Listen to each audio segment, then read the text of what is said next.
নমস্কার বন্ধুরা, আজ কাতলা মাছের রসা করলাম। কড়াইতে তেল দিলাম, তেল দেওয়ার পর মাছগুলো নুন মাখানো মাছগুলো একটু ভাজা নিলাম, একটু উল্টে পাল্টে ভেজে মাছগুলো ভাজা হয়ে গেছে, বার করে নিলাম।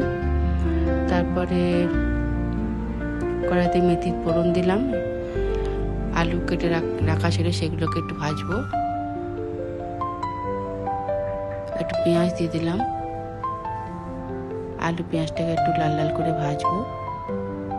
একটু আদা বাটা লঙ্কা বাটা দিলাম, কাঁচা লঙ্কা বাটা আদা বাটা, একটু জল দিলাম, জল দিয়ে একটু কষিয়ে নিলাম।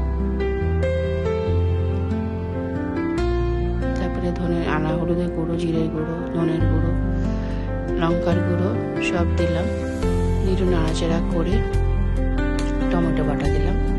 তারপরে দিলাম একটু নুন দিয়ে একটু নাড়াচাড়া করে কষিয়ে নিলাম ভালো করে। কষানো হয়ে গেছে, এবারে জল দিয়ে দিলাম,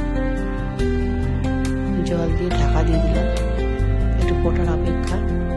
টক করে ফুটে গেছে, এবারে মাছগুলো দিয়ে দেবো।